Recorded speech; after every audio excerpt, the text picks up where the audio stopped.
So Nia Long said she was passed over in Charlie's Angels because they said she was too old, too sophisticated.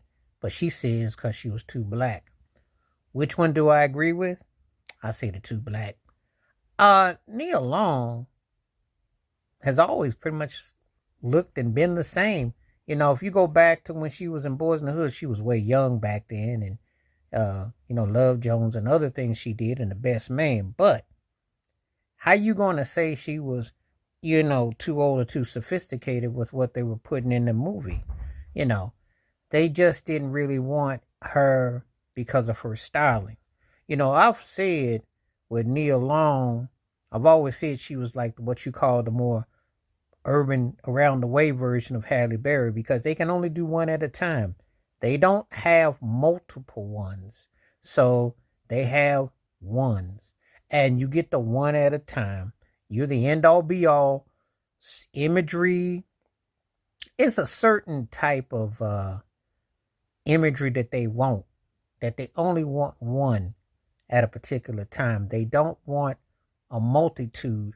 Because they don't let you notice how like Cicely Tyson used to play every black woman, and then Angela Bassett became the modern one, and you went from, with Sidney Poitier, LeVar Burton to Billy D. Williams, and also especially with Denzel Washington. You know how it is. Chadwick Boseman, rest in peace, did it. So they have their ones that they have do certain things, and Nia Long never did really get what I call that crossover flavor. She's had hit movies, but she never got the Halle Berry treatment, So she's always been kind of like put in a certain box. So if you say you will.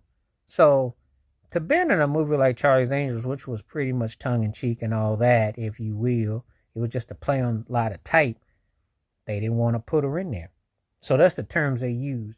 And I always like to hear when people speak out about these things because you can always tell the real ones because they not going to sugarcoat. They know that they have never been treated with the respect with what they married. And she ain't been one to sugarcoat and sweetfoot what she went through. She talked about, you can always tell. Sometimes I don't even have to hear them say nothing. I can tell you who I think has been considered too black because reputation predates. I can tell you that when I see them, I go, yeah, they never got the role that they should have gotten. They never got the love they should have gotten. And so, as long as she's been around, because we're talking about a career that has expanded 35 plus years. And, she did those movies with Ice Cube. She was in the Friday movies and all.